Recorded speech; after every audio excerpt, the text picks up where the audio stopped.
मर्तबा का वाक़या है कि एक शख्स का निकाह हुआ। जिस दिन निकाह हुआ उस पहली रात में शौहर को भूख लगी तो शौहर एक तश्त लेकर, जो बड़ा लजीज था, जिसमें से बहुत उम्दा किस्म के खाने की बो आ रही थी, वो लेकर अपनी बीवी के पास आया। निकाह की पहली रात है।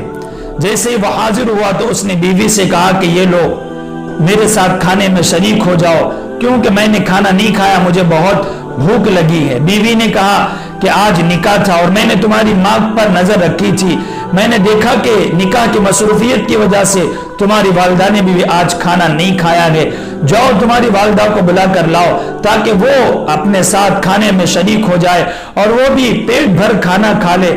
शौहर ने अपनी बीवी से कहा कि माँ को रहने दो, वो तो उसकी आदत है ऐसी ही रहने की, वो तो सो भी गई होगी, उसको क्या एहसास कि खाना क्या होता है, और उसको क्यों बुलाना, तुम मेरे साथ शरीक हो, हम दोनों मिलकर खाना खाएंगे। बीवी ने बड़ा इसरार किया, लेकिन शौहर यही कहता रहा कि माँ को छोड़ दो, माँ को जाने दो, हम दोनों मिलकर खाना खाएंगे।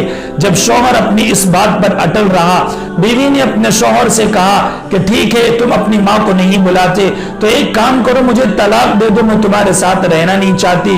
शौहर ने बड़ा समझाया, बड़ा मनाया, लेकिन बीवी मानने का नाम नहीं ले रही थी, जिद पर अटल थी।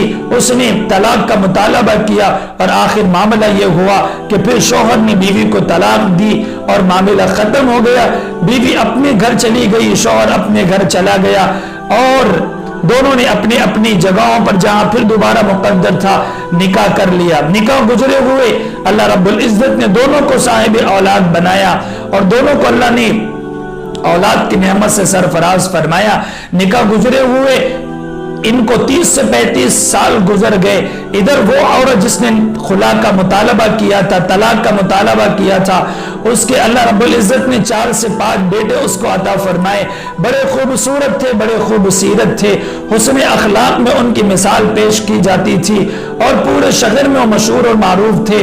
बेटों ने सोचा कि चलो हम अपनी अम्मा को हज कराए और हज कराने के इरादे से बेटों ने अपनी वालिदा को सवारी पर बिठाया और अपने कांधों पर सवारी को लाद कर ले जाने लगे।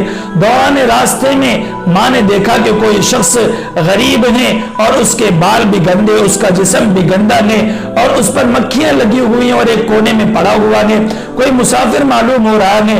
माँ ने बच्चों से कहा कि सवारी को नीचे उतारो। सवारी उतार दी गई। माँ ने बच्चों से कहा कि जाओ और उस शख्स का मुंह धुलाओ, उसे कपड़े पहनाओ, उसे खाना खिलाओ, उसे पानी पिलाओ। बच्चे गए और बच्चों ने जाकर सारा मामला किया।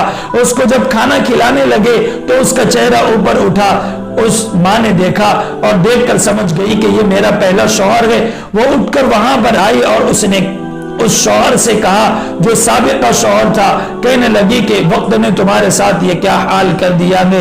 इधर देखो मेरे बच्चे मेरा पैर जमीन पर टेकने नहीं देते, आज मेरे साथ में बड़े ऐश और इशरत का मामला है, लेकिन तुम्हारी औलाद ने तुम्हारे साथ ऐसा क्यों किया।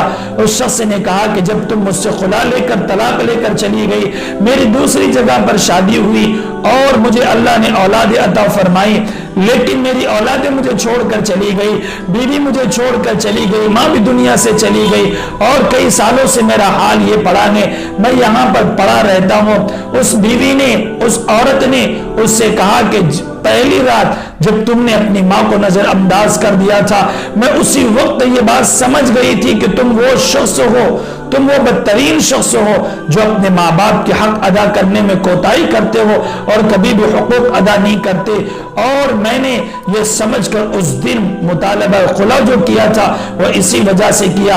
अगर मैं तुम्हारे साथ उस दिन शरीक रहती तो हमारी होने वाली औलादें तुम्हें भी इस तरह से बेहद और तुम्हारे साथ बर्ताव करती और मेरे साथ भी इस तरह से बेहद और बर्ताव करती। मैंने सोच समझकर उस वक्त बहुत अच्छा फैसला किया। देखो माँ बाप की नाफरमानी ने तुम्हें कहां पहुंचाया और मेरे माँ बाप की मैंने फरमाबरदारी की तो मुझे कहां पहुंचाया। नाज़रीन व सामिईन, इस वाक़े से सबक ये मिलता है कि जो शख्स دنیا میں ماں باپ کی نافرمانی کرتا ہے، ان کے حقوق میں کمی اور کوتاہی کرتا ہے، ان کے حقوق ادا نہیں کرتا، تو اللہ رب العزت دنیا میں، آخرت میں تو اس کی سزا دیں گے ہی دیں گے، لیکن دنیا میں بھی اس کی سزا دیتے ہیں، اور اس طرح کے عذابات میں انسان کو ضرور مبتلا اور ملوث کرتے ہیں۔ اس لیے چاہیے کہ ماں باپ کے حقوق کو جیسے ہم شادی سے پہلے ادا کرتے ہیں، ویسے شادی کے بعد بھی بہت زیادہ خیال رکھ کر ادا کرنے کی کوشش اور ہمیشہ فکر کرتے رہا کریں۔